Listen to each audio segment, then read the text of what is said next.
gostando não.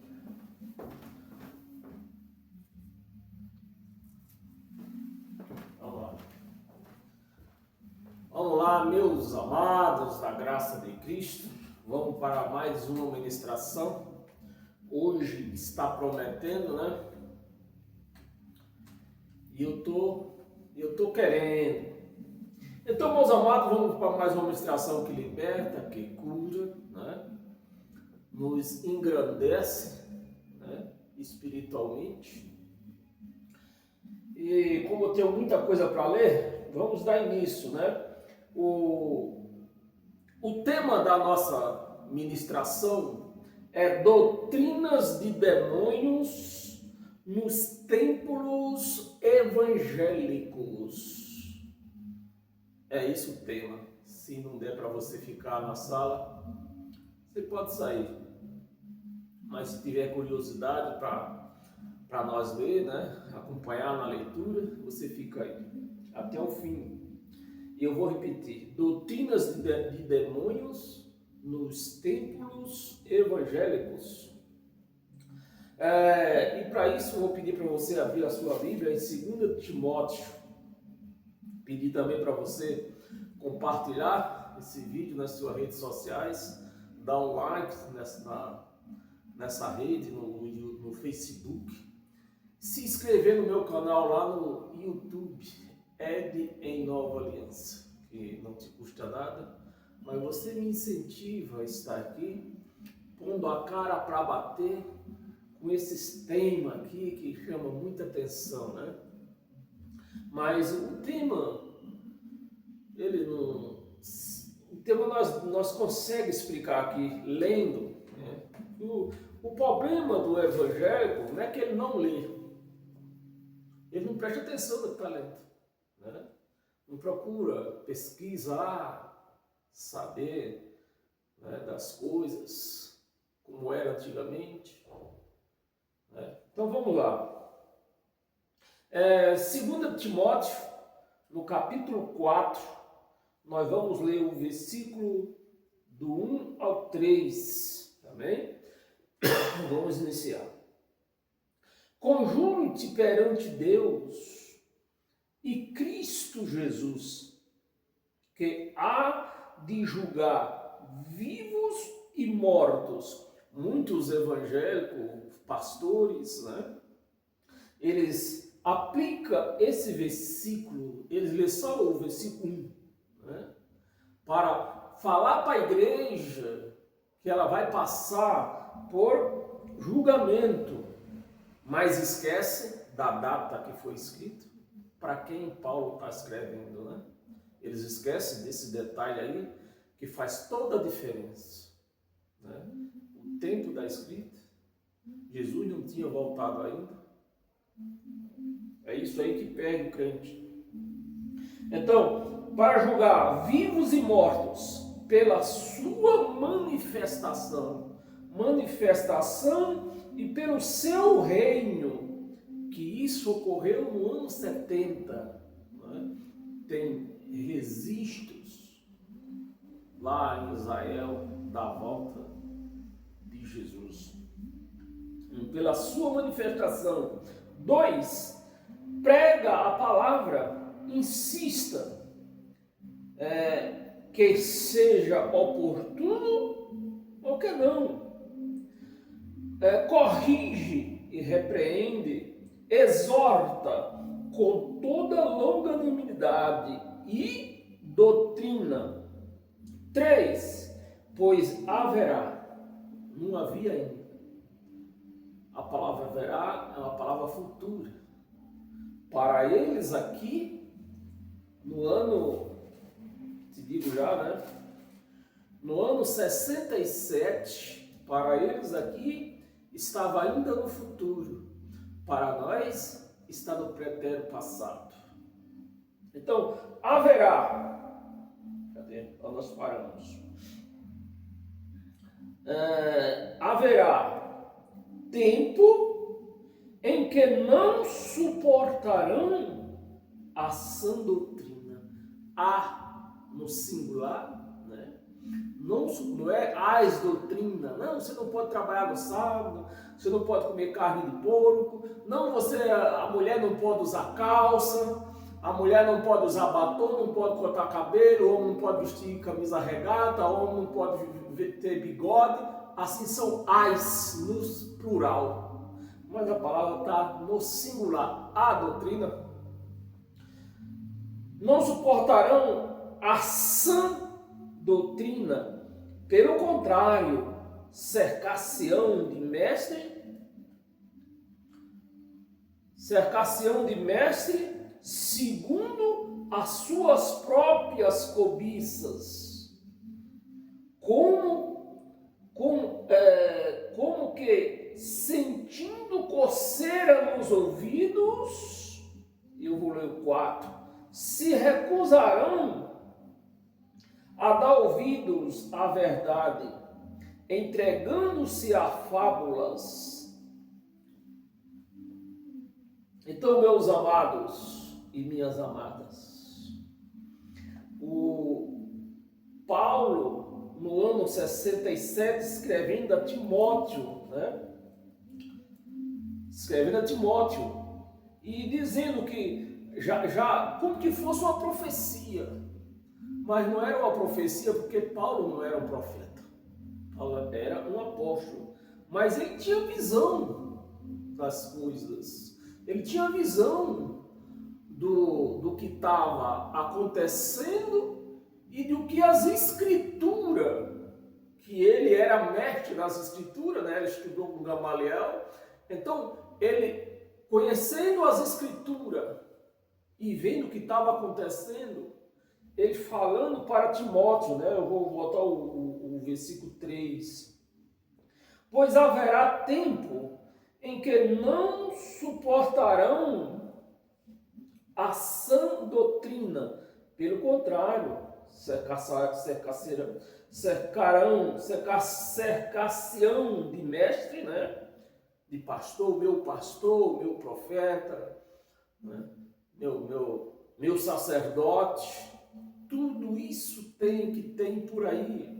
Então, naquela época, tinha tudo isso aqui, sacerdote, tinha mestre, porque eles ainda estavam numa transição da lei de Moisés para a graça, tipo uma mudança, você está me entendendo?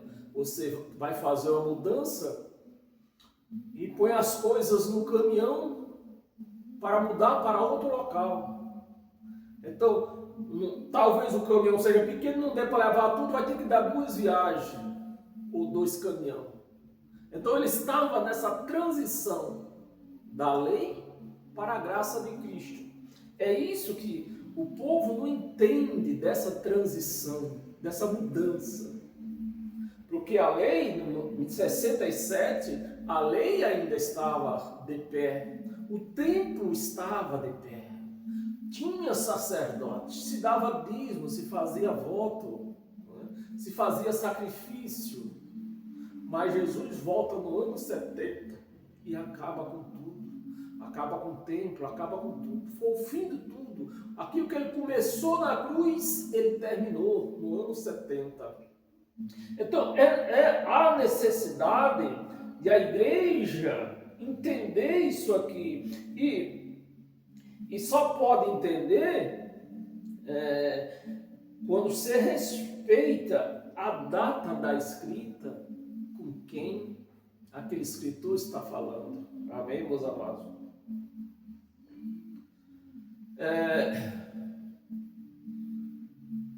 Abra sua Bíblia em 2 Tessalonicenses.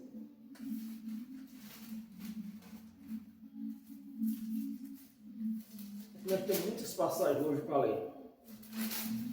2 Tessalonicenses, no capítulo 3, no versículo 1 e 2. Versículo 1. Finalmente, irmãos, orai por nós. Então, você vê, eu até essa semana eu estive comentando num post, num escapa aí que puseram aí, acho no Facebook, Um pastor querendo se passar por intercessor de Deus, querendo justificar o poder da oração do pastor. E eu comentei que oração não serve para nada nesse tempo que nós vivemos hoje. Nessa época aqui, até a transição da graça, da lei para a graça, ainda se orava em grupo, intercessões pelos outros, porque era assim que a lei funcionava. Mas Jesus voltou, ele finalizou tudo aquilo que tinha sido começado na cruz. Então hoje a nossa oração não tem um intercessor no meio. A nossa oração é direta para com Deus, ou seja, eu e Deus. Eu não posso orar por você. Não adianta pedir para orar por você, pela sua família, pela uma pessoa que está doente, pela uma pessoa que está viciada, que eu não vou orar. E a minha oração é, a palavra oração quer dizer falar, né? Falar. E a nossa oração hoje é direta, é entre eu e Deus, e mais ninguém no caminho. Assim como eu tenho o livre-arbítrio de entrar na presença de Deus e falar com Ele, você tem, todos têm esse livre-arbítrio de falar com Deus. Por isso que a oração hoje em grupo não adianta, não adianta. Já não adiantava lá essas coisas naquela época, você imagina nos dias de hoje, quando Deus nos deu livre-arbítrio, livre acesso à presença dEle. Então, com a presença de Deus na minha vida, na sua vida, não adianta você orar. Isso vira até uma blasfema no momento que eu vou tentar interceder por você, né? Pedir para Deus por você. Se eu tenho esse poder, eu vou pedir para mim e não para você. Você tem esse mesmo poder que eu. Então você que tem que falar com Deus, não eu. Né? Então, meus amados, é isso que a igreja ainda não entendeu. Porque os pastores que têm essa incumbência de explicar isso para a igreja, eles não explicam. Porque não é de interesse do pastor levar a igreja à presença de Deus. Não é de interesse do pastor. O interesse do pastor é que quanto mais você estiver longe de Deus, melhor para ele. Porque enquanto você estiver longe de Deus, ele está te vendendo bênção, te vendendo promessas, né? Vende de tudo. Essas religiões hoje virou um shopping center religioso. E isso acabou. Precisamos entender isso. Eu até falei com esse chamado pastor. Eu digo, você quer? Eu até falei isso para ele, dessa maneira eu falei para ele. Eu faço uma aposta com você. Você disse coração, que ele estava afirmando, ele estava no podcast, né? Ele estava afirmando que a oração é poderosa. Eu digo, a oração é poderosa? Eu aposto a minha casa no valor de 600 mil contra 10 mil seu, para você orar e ter resultado. Eu já ia chamar ele aqui e pedir para ele orar pelo rapaz aqui que está paralisado, né? E o rapaz ficar bom. Ou senão ele perderia os 10 mil. Mas ele aparou com o assunto, porque ele reconhece, os pastores reconhecem que estão errados. Eles só não querem fazer que a igreja entenda isso. Porque se eles fazem a igreja entender isso, é o fim deles. Amém, meus amados? Paramos a andar. Segundo Tessalonicenses, né? Nós estávamos na segundo Timóteo. Nós estávamos no capítulo 4, não era isso? Isso. Agora, nós estávamos em 2 Tessalonicenses, no 1 e 2. Eu li o 1, né? Cadê? É 2 Tessalonicenses capítulo 3, versículo 1. Finalmente, irmão, orai por nós. Então, Paulo não está errado. Mas hoje, Paulo não convocaria ninguém para orar por ele. Você está me entendendo, meu amado? Porque as coisas mudaram. As coisas mudaram. Orai por nós, para que a palavra do Senhor propague e seja glorificada, como também está acontecendo entre nós. Versículo 2. E para que sejamos livres dos homens perversos. Hoje em dia, eu vejo isso como uma pessoa que quer se intrometer na minha vida ou na sua vida e Deus, eu acho isso aqui uma perversidade. Porque no momento que eu chego em você e quero orar por você, eu estou tirando o seu conhecimento de Deus. Em vez de eu fazer você ter esse conhecimento de Deus, que você é livre para falar com Ele, que da mesma forma que Ele me ouve, Ele pode ouvir você. Então eu estou cometendo o quê? Uma perversidade. Né? Homens perversos e maus, porque a fé não é... Pronto, aí acabou mesmo. A fé não é de todos. A fé não é de todos. Então, se naquela cruz, que Jesus foi crucificado, naquele momento, o véu se rasgou, o altar rachou, nos dando livre acesso aonde nós não tínhamos. E no momento que eu chego para um pastor e peço para que ele ore por mim, onde foi que entrou a fé, meu amado? Como que eu posso dizer que eu tenho fé se eu estou descrendo que eu não posso entrar na presença de Deus? Se eu estou descrendo que eu não posso falar com Deus, tem que ir um homem falar por mim. Cadê a fé? Acabou a fé. Então é isso. Todo crente vive nessa descrença. Porque todo crente está pedindo, sempre está pedindo para o pastor orar por ela. Grupos de oração. Sendo que a palavra, o Evangelho nos mostra que Deus nos deu esse livre acesso para falar com Ele. E se eu recuso isso, aonde que entrou minha fé? Em lugar nenhum. Amém? Lemos até o 2, não foi? Era até o 2?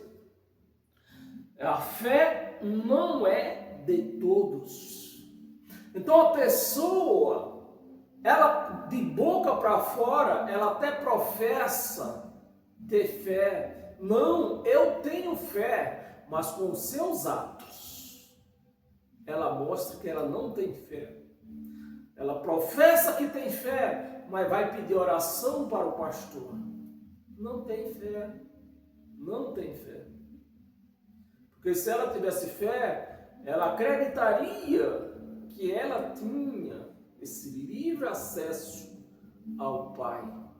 E com o livre acesso, ela mesma falaria com ele.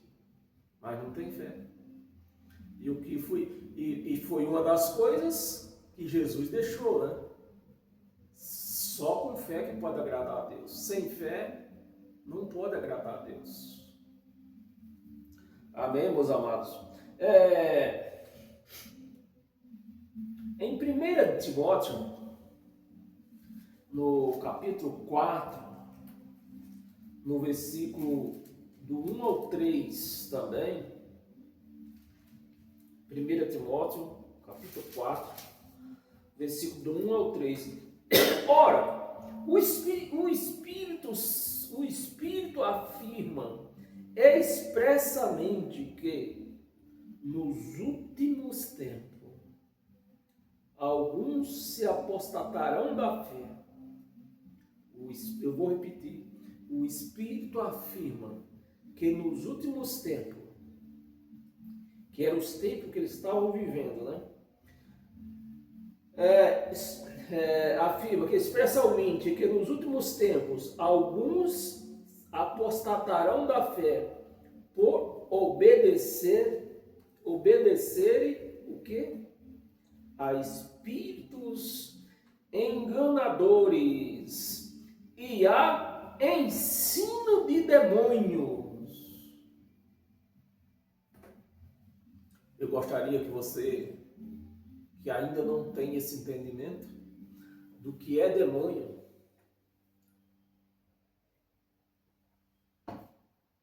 eu gostaria que você não cresce no que eu estou falando, no que eu estou lendo, né?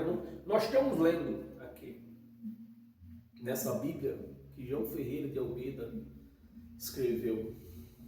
Eu gostaria que você desse um Google aí. Dá um Google aí e pesquise o que é que quer dizer a palavra demônio no grego, porque a Bíblia original foi, a maioria dela, não toda totalmente, mas foi escrita em grego. O que é que aparece lá?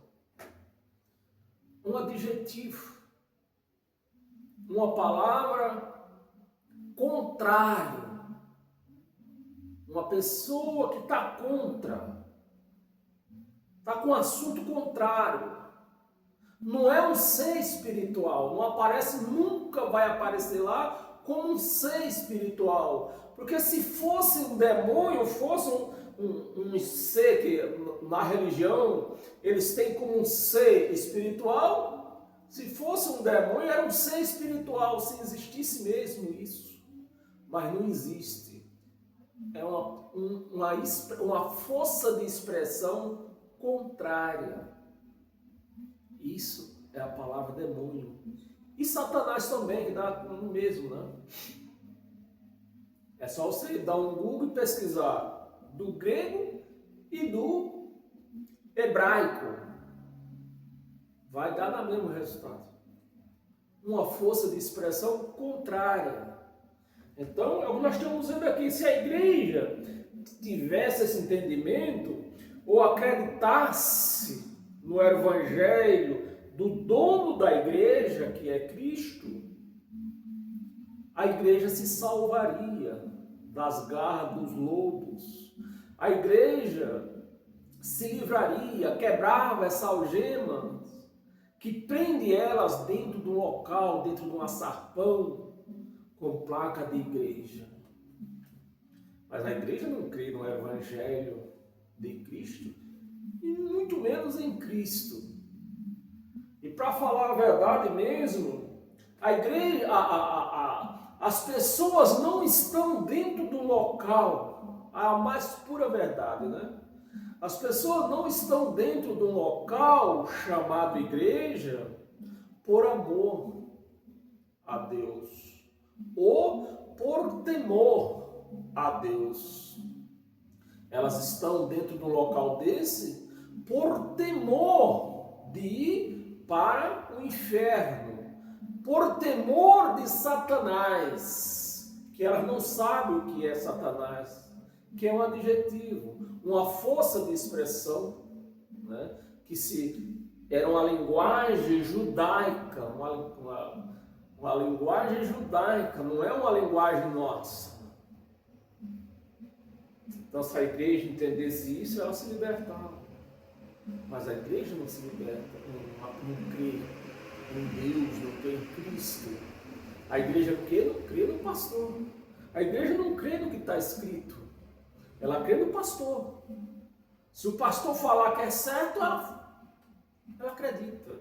Se o pastor falar que não é certo, ela não acredita. Não importa quem leu, quem escreveu, não importa. Para a igreja não importa. Amém, meus amados? Estava no 1 Timóteo 4, de 1 ao 3. Nós está ainda no versículo 1, né? Há espíritos enganadores. E esse espírito enganador é um espírito forte, né? Porque esse espírito tem enganado até juiz. Juiz que estudou a vida inteira. Ele tem enganado.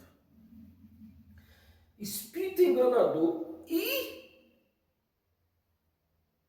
aqui devia ser um demônio enganador, não. Um espírito enganador. E há ensinos de demônios. Mas o que é um ensino de demônios? Que na nossa inscrição aqui, tá, doutrinas de demônios dentro dos templos evangélicos. Fogueira Santa. Tem a Bíblia? Não tem. Então isso é ensino de demônio. Ensino de pessoas que está contra o Evangelho de Cristo. Isso é um ensino de demônio.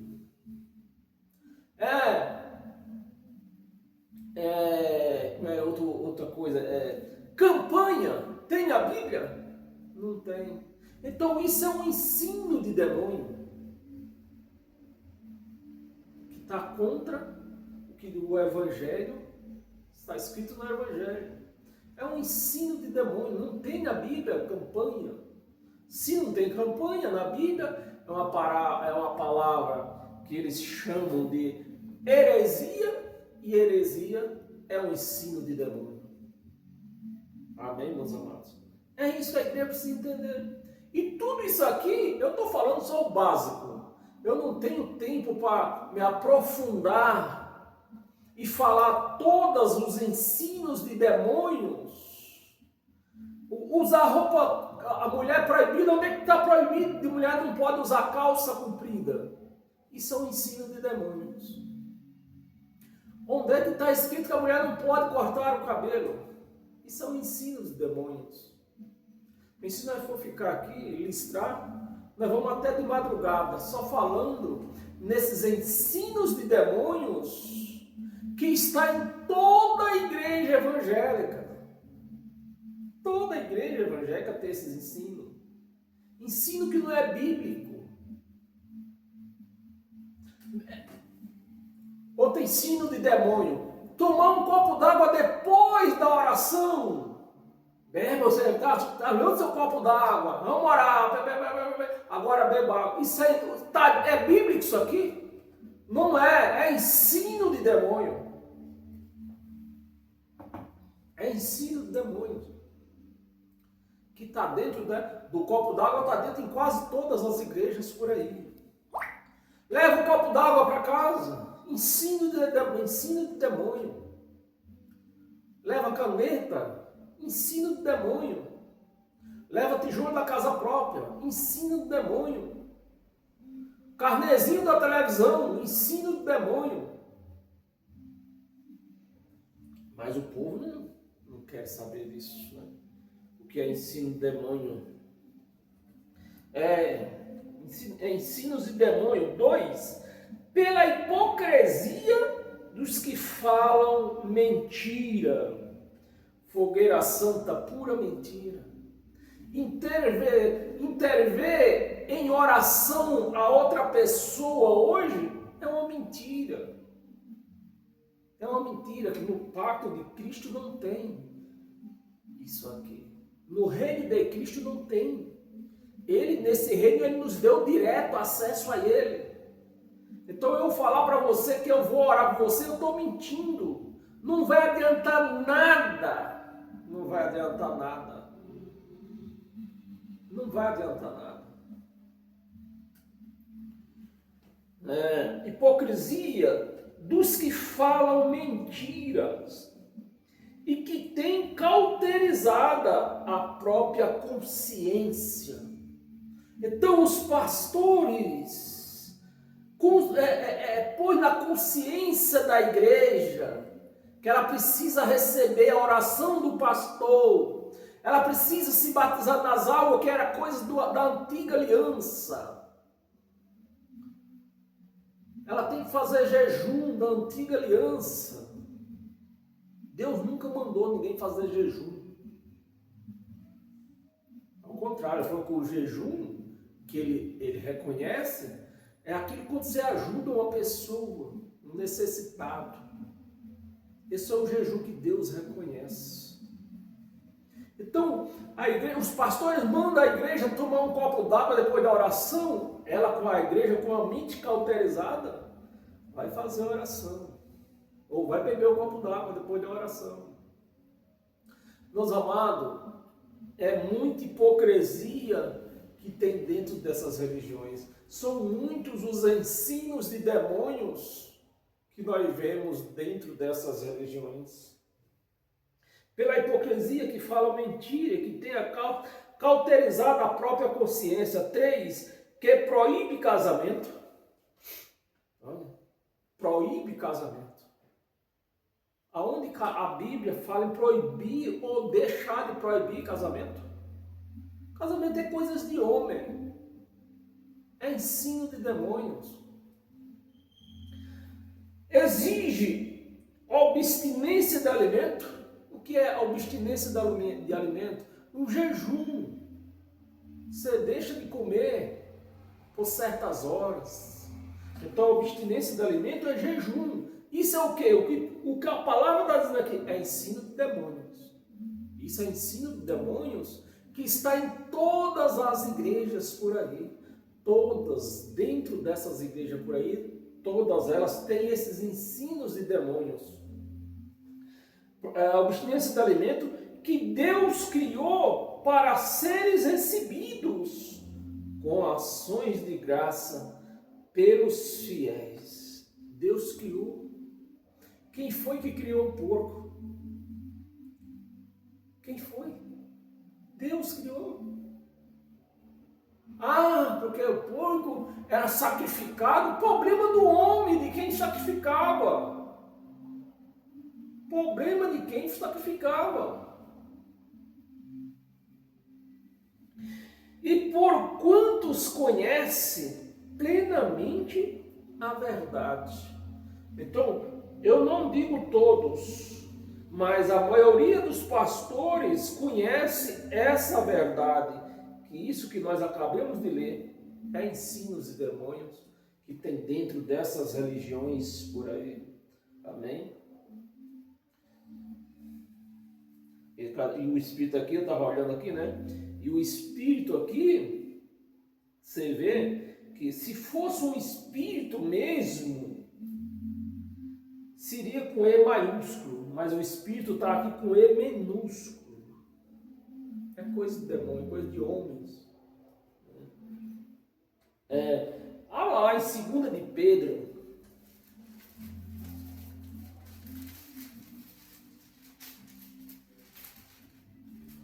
Segunda de Pedro, no capítulo 2,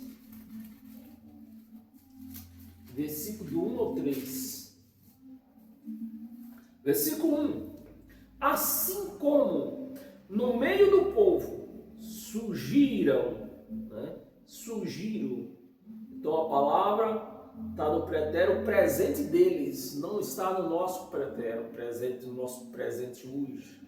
Está no presente deles, né? Surgiram falsos profetas, assim também haverá entre vós falsos mestres, que os quais introduzirão dissimuladamente heresias. Heresia tudo é coisas que não existem. Não é bíblico. Heresias destruidoras. Heresia destruidoras. Você não pode ter relação com a sua esposa, com o seu marido, porque amanhã tem Santa Ceia. Você não pode mais. 2 dias antes já não pode ter relações sexuais. Hoje Você não pode cuidar da sua esposa ou do seu marido porque tem culto das irmãs. E assim vão destruindo o casamento. O casamento vai se esfriando. Chega num ponto, não tem mais jeito. O único jeito é a separação. E cada um seguir o seu caminho.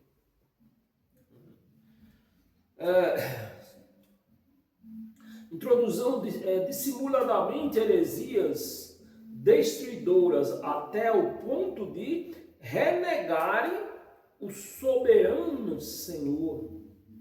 Renegar o soberano Senhor que os resgatou. Resgatou. Esta palavra aqui que Pedro está escrevendo, mesmo Pedro sendo, ele era um pregador da lei, né? Pedro não recebeu graça de Cristo para pregar. O soberano Senhor, no tempo deles aqui, lá no ano 68, era Jesus de Nazaré. Então, o soberano era ele. Mas isso mudou.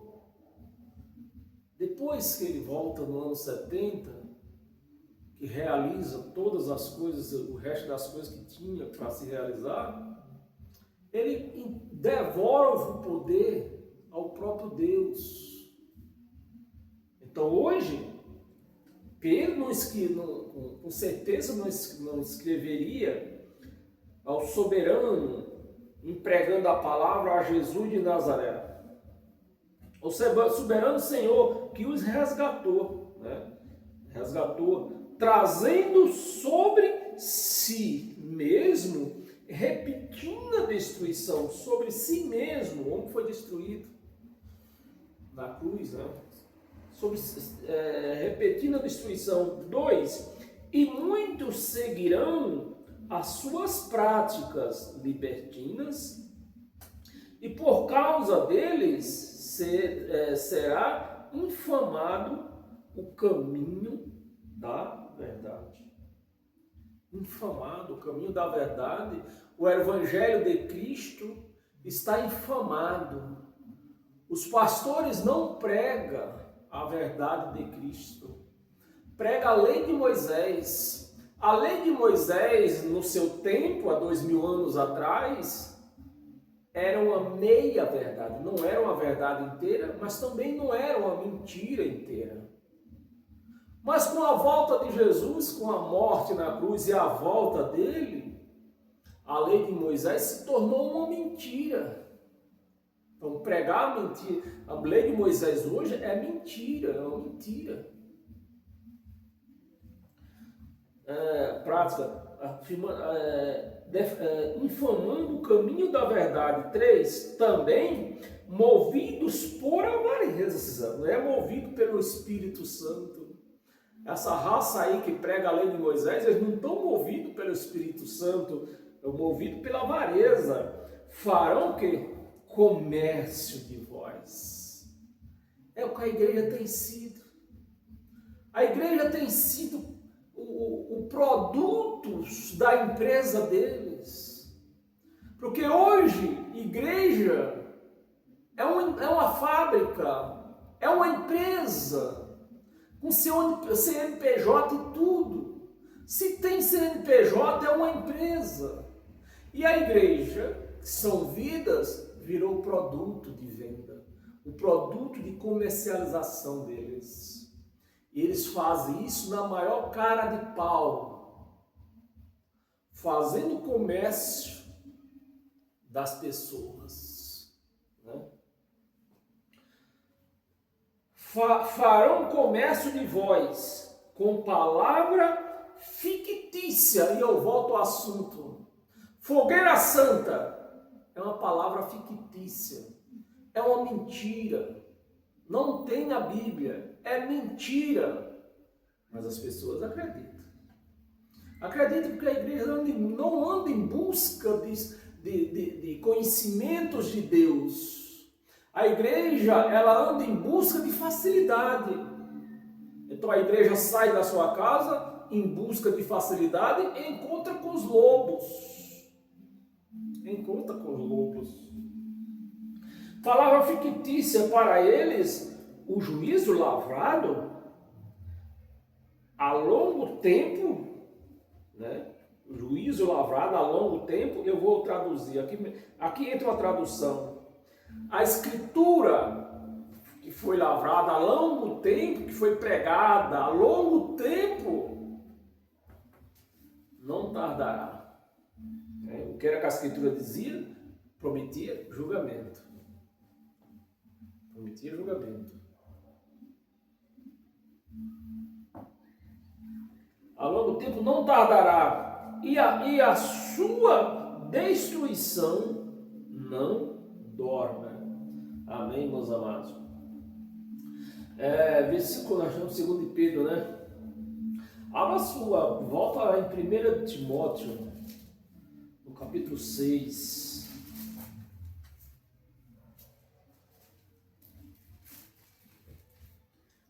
1 Timóteo, capítulo 6.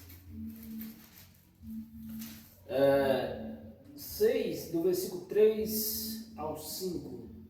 Versículo 3. Se alguém ensina outra doutrina e não concorda com as sãs palavras, né, do nosso Senhor Jesus Cristo, Paulo escrevendo a Timóteo, o nosso Senhor Jesus Cristo, que Paulo está escrevendo aqui, é que Jesus, nós não. Eles estavam vivendo o reinado de Jesus. Nós não. Nós não estamos vivendo o reinado de Jesus. Nós estamos vivendo o reinado de Deus, do próprio Deus. É Deus que reina sobre nós. Não é Jesus de Nazaré. O tempo de Jesus passou. A igreja quer morrer, mas não quer entender isso aqui. O nosso Senhor Jesus Cristo. E com o ensino, segundo a piedade. É o que nós vemos dentro das religiões. Versículo 4.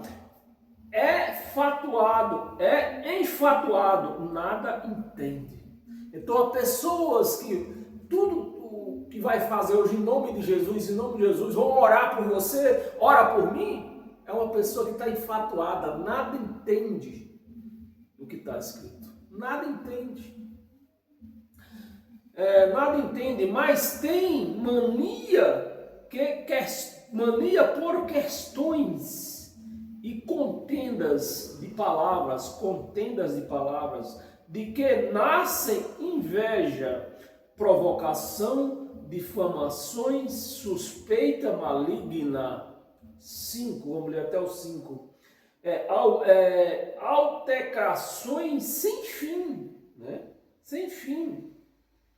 Por homens cuja mente é pervertida. A mente desses pastores aí que faz a igreja participar de campanha, de fogueira santa, de culto de libertação. É um perverso. Pervertida. Privados o quê? Da verdade. A verdade não chegou até a eles. Privado da verdade, supondo que a piedade é o quê? Fonte de lucro. É o que eles querem. Fonte de lucro. E lá em Isaías, o profeta Isaías, no capítulo 32, o profeta já alertava sobre isso, né? Isaías 32, do 6 ao 8, o profeta já alertava isso aqui, né?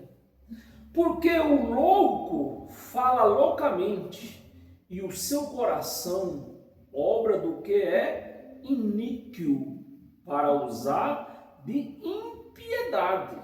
Não é de piedade, é impiedade. E para proferir mentiras contra o Senhor, para deixar faminto na ânsia de sua fome, né? Os pastores hoje parece um retrato do tempo de Isaías, né? O camarada chega na igreja, se humilha de frente ao chamado pastor. Se ele tiver R$5 no bolso ainda, o pastor ainda tira esses 5 reais dele. Não lhe dá uma cesta básica, não lhe dá ajuda nenhuma, ao contrário. Ele entra na mente da pessoa que está necessitada. Se ele tiver R$1, o pastor não é capaz de tirar esse real do bolso dele. Entra na mente dele. Amém? É o que o profeta Isaías está confirmando aqui, né? Faminto na ânsia da sua fome e fazer que o sedento venha a ter falta de bebida. 7. Também as armas do fraudulento, as armas que esses pastores usam aí, as armas do fraudulento são más. Ele maquina intrigas, né? Maquina intrigas para arrumar os devalidos. Os devalidos, meu amado, é o retrato da igreja. Os pastores têm trabalhado em cima disso aqui. Os pastores, vou repetir, os pastores têm trabalhado em cima disso aqui. Desvalido com palavras falsas. Não, você precisa fazer uma fogueira santa, você precisa fazer uma campanha, você precisa fazer um voto, você precisa fazer um jejum, você precisa da oração do pastor. Tudo falso, porque hoje isso não funciona. No pacto que nós vivemos, isso não funciona. Falsas, ainda quando a causa do pobre é justa. 8, vamos ler até o 8. Mas o nobre projeta coisas nobres e na sua nobreza perseverará.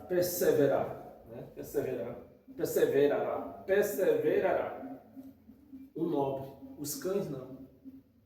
Os cães aproveitam da fraqueza daquele necessitado para acabar mais a vida dele. Amém, meus amados? Volta lá em Colossenses.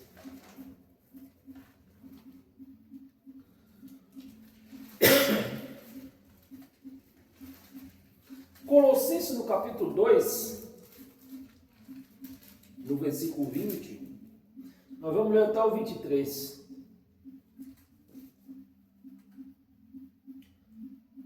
Capítulo 2, até o capítulo 1. Versículo 2, no versículo 20.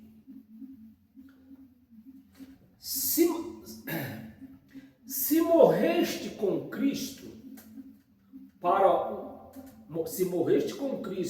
para os rudimentos, a palavra rudimento quer dizer o princípio.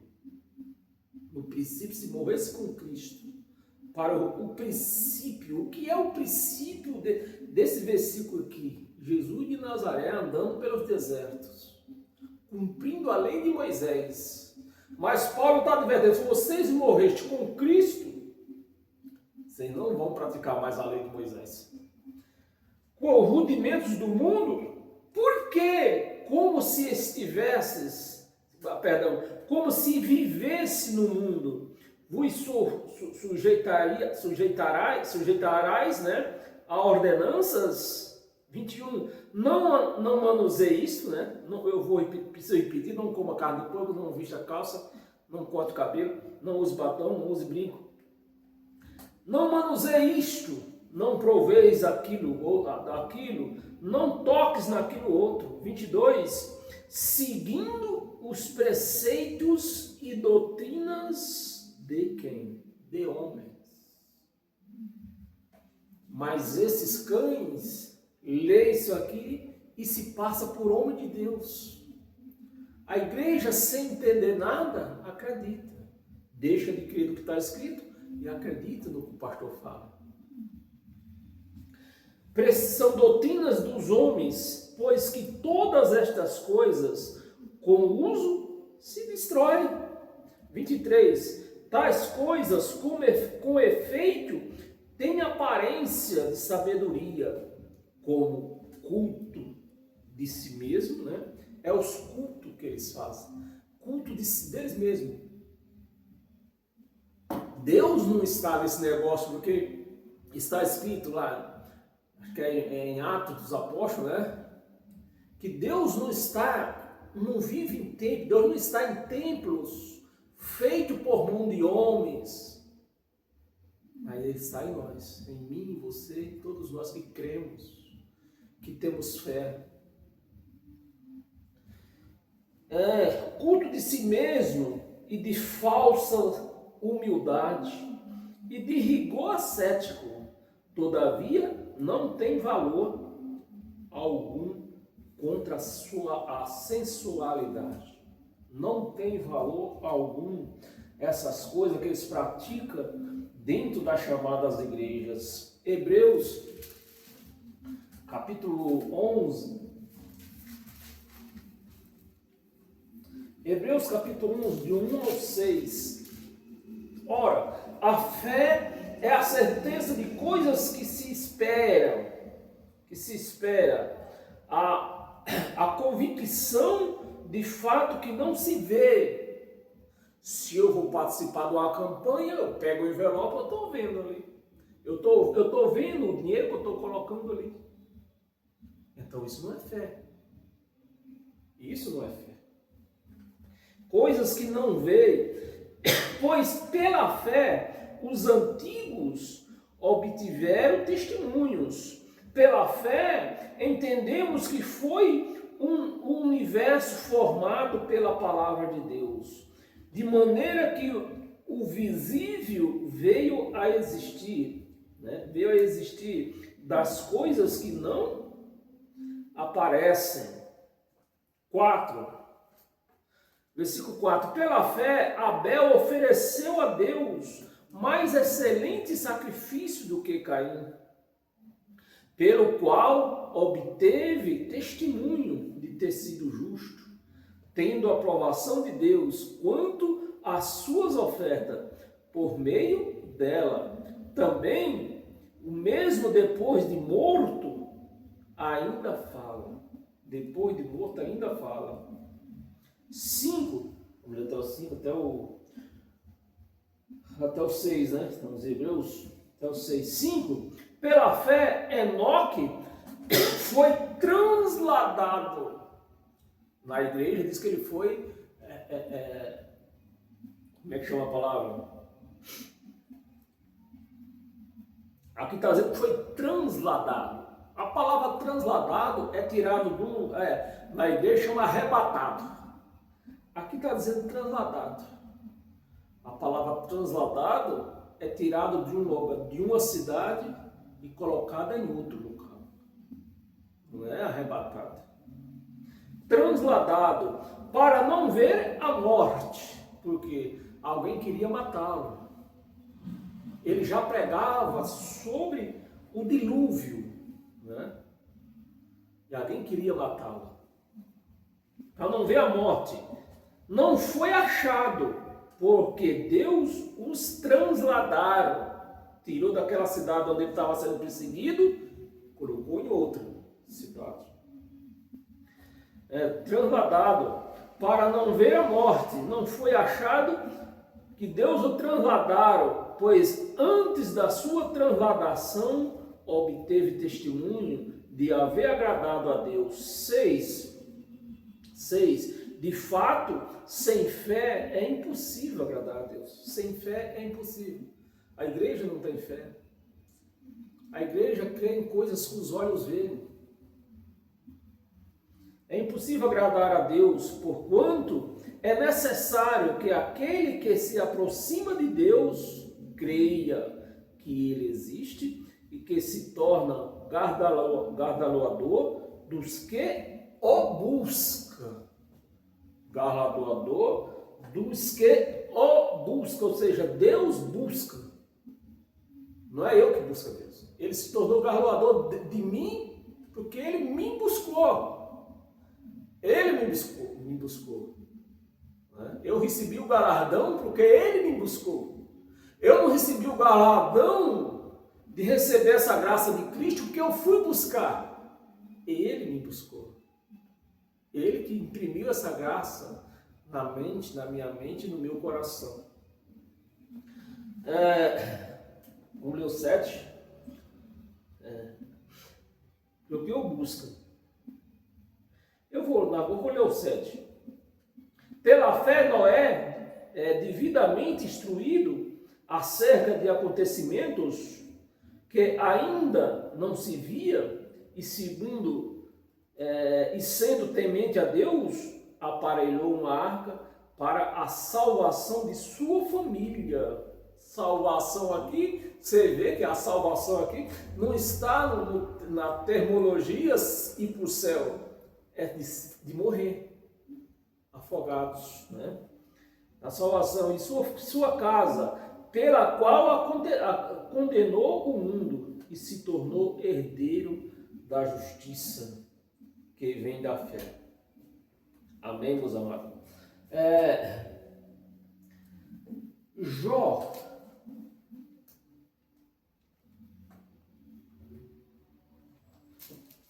no capítulo 41, no versículo 11, nos ensina: quem primeiro me deu, Deus conversando com Jó, quem primeiro me deu a mim, para que eu haja de retribuir? Quem foi? Se tudo é dele, tudo é de Deus, eu hajo de retribuir. Pois o que está debaixo de todos os céus é meu. Então, se tudo é dele, o que é que eu tenho de dar para Deus? Nada. Não tenho de dar nada. Romanos,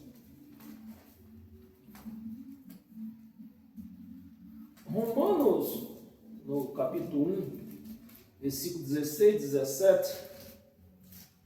Estou acelerando aqui que já está mais dando uma hora que nós estamos aqui, vamos. 16 e 17. Romanos, capítulo 1, versículo 16 e 17. Versículo 16. Pois não me envergonho do Evangelho, porque é o poder de Deus. Então aqui acaba com toda a mentira que oração tem poder, jejum tem poder. Aqui acaba toda a mentira. Está enterrado o jejum, não está enterrado a oração. Que o poder está no Evangelho de Cristo, não está em oração.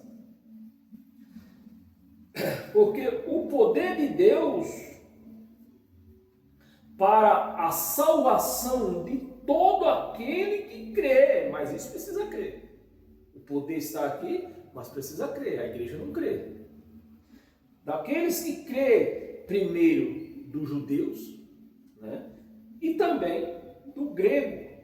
17. Visto que a justiça de Deus se revela no Evangelho ou nas Escrituras, na lei de Moisés? No Evangelho. Então é aqui que está o poder de Deus. Não está nas Escrituras, na lei de Moisés, não está nos jejuns, não está nos dízimos, não está na oração, não. Isso é coisa do passado. O poder de Deus está no seu Evangelho. Mas para isso tem que crer, né? Revela no Evangelho, de fé em fé, como está escrito: o justo viverá por fé. Amém, meus amados? 1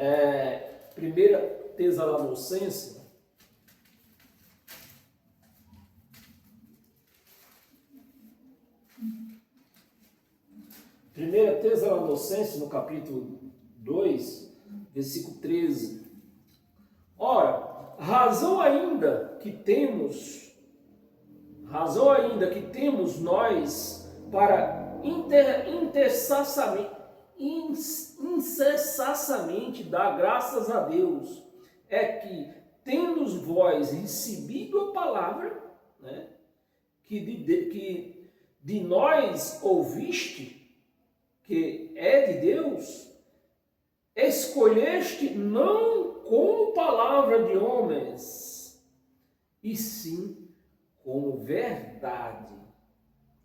É a palavra de Deus, a qual com efeito está operando. Olha o que opera na vida do homem. O que opera na vida do homem não é uma oração que um pastor ou qualquer outra pessoa possa fazer na sua vida. O que opera é isso aqui, né? Na qual com efeito opera, é o Evangelho de Cristo, a palavra de Cristo que opera na nossa vida. Por isso que eu falei para o cara lá, para o pastor lá, que a oração dele não servia para nada. Operando eficazmente em vós os que crê. A pessoa não crê, é diferente. Volta lá em Romanos, no capítulo 10.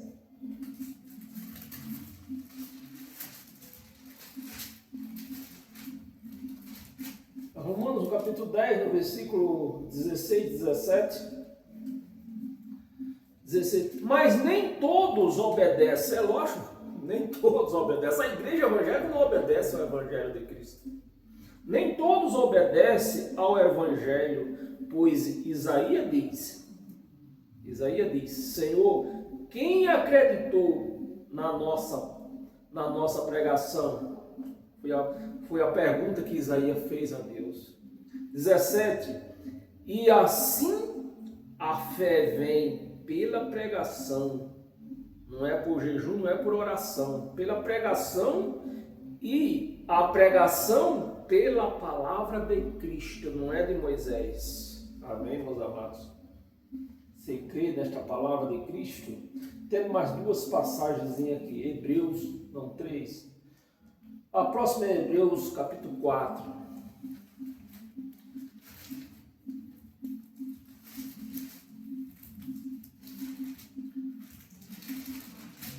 Hebreus capítulo 4,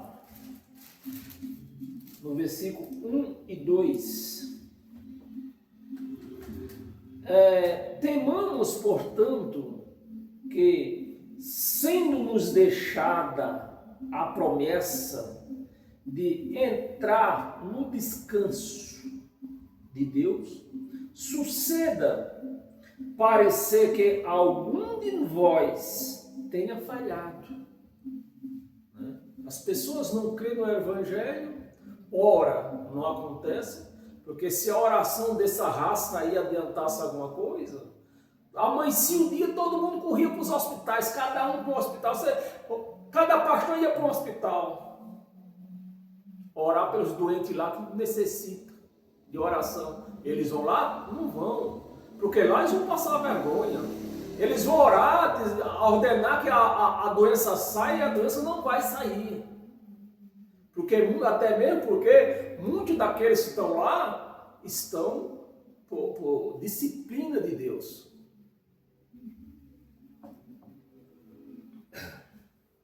O Evangelho tinha falhado, porque também a nós fora anunciada as boas novas, como se deu com eles, mas a palavra que ouviram não lhe aproveitou, visto que não ter sido acompanhada de quê? De jejum, ser acompanhada de oração. Me ajuda aí, pelo amor de Deus, meus amados. Acompanhada de jejum, de oração? Não, acompanhada de fé. Isso a igreja não tem fé. Eles querem orar, querem fazer jejum, ou seja, eles querem fazer justiça com as próprias mãos.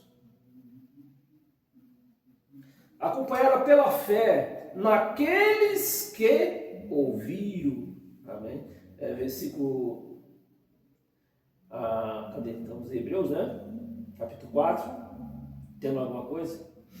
Versículo 3, não. Já lemos até o versículo 2. Efésio, um pouquinho mais atrás.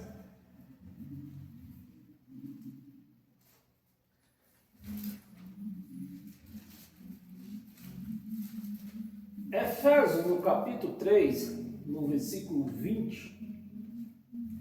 Ora, aquele que é poderoso para fazer infinitamente. Não é oração que faz nada, não é jejum que faz nada.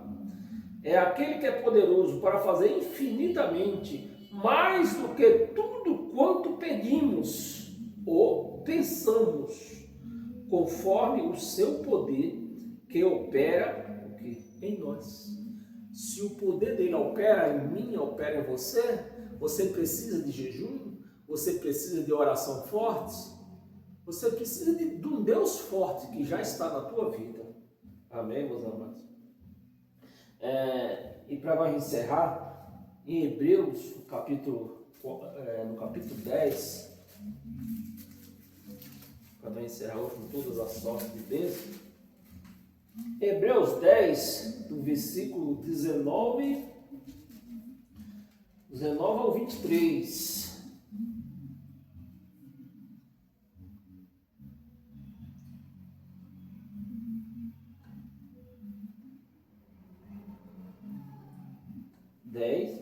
Versículo 10, capítulo 10, do 19 ao 23. Versículo 19.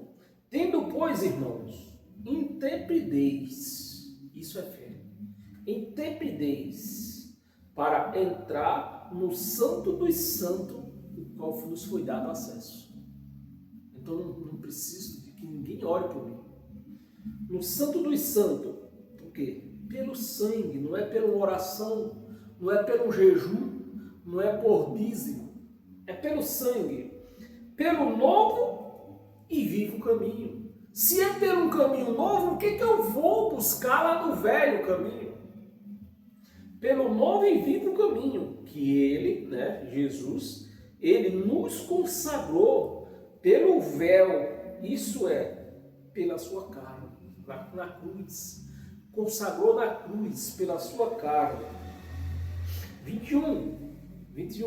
E tendo grande sacerdote, sobre a casa de Deus. 22. Aproximemo-nos com sincero coração. Olha o que nos aproxima a Deus. Um sincero coração. Não é uma oração, não é jejum. Queria que os pastores aprendessem isso. Com sincero coração, em plena certeza de fé. Tendo o coração purificado, uma palavra do pretérito passado, purificado e de má consciência, e levado o corpo com água pura. E essa água pura, lá no contexto, vai dizer que a água pura é a palavra dele. Com água pura, vamos ler o 23. Guardemos firme a confissão da esperança, sem vacilar, pois quem fez a promessa é fiel. Tem alguma coisa aqui? É fiel. Quem fez a promessa é fiel. Amém, mano? Eu não vou ler o resto. Você pode ler se quiser aí, mas eu preciso terminar meu vídeo, que está com 1h e vai dar 1h10. Então, meus amados, o que nos salva, e essa salvação não é para o paraíso. A salvação é dos homens maus, com terno e uma Bíblia debaixo do braço, dizendo que é pastor. Dizendo que é um pastor de Deus, é um homem de Deus. Se eu considero, eu chego no local, chamar a igreja, e vou considerar que aquele homem que é um homem de Deus, eu estou dizendo para mim mesmo que eu sou o quê? Eu sou de Satanás. Você está me entendendo, igreja? Isso não é fé. Você nega-se a si mesmo, Em vez de você dizer que você é uma pessoa de Deus, um homem ou mulher de Deus, você diz que é o pastor que é um homem de Deus, é a mulher do pastor que é a mulher de Deus. E você é de quem? Você está me entendendo, igreja? É isso aí, meus amados. Então, meus amados, o verdadeiro anticristo, presta atenção na palavra. o verdadeiro, na mensagem, né? Preste atenção na mensagem. O verdadeiro anticristo não está lá fora. Não está lá fora. O verdadeiro anticristo está dentro das religiões. Esse é o verdadeiro anticristo. Que em breve eu falarei mais sobre isso. Tá bem? Sejam todos abençoados pela graça de Cristo e pela sua palavra. Esta palavra que nos salva, não para o paraíso, porque de lá nós já viemos salvos. Ela nos salva das mãos dos lobos, ela nos salva do engano, ela nos traz entendimento. Essa palavra, ela nos liga a Deus, ela nos une com Deus, mas para isso tem que ter fé. Sem fé, não pode agradar a Deus. Sejam todos abençoados pela graça de Cristo, não somente hoje, mas todos os dias da sua vida. Que esta palavra ela venha entrar no seu coração e fazer essa lavagem dentro do seu coração, para que você venha mudar, para que você venha se converter de fato e de verdade a Cristo. Que você venha sair da lei de Moisés, dos ensinamentos de Moisés, para ser um cristão de fato e de verdade. Amém? Quarta-feira nós se encontramos aqui nesse mesmo horário, né? E o bicho vai pegar quarta-feira. Amém? Se encontramos lá.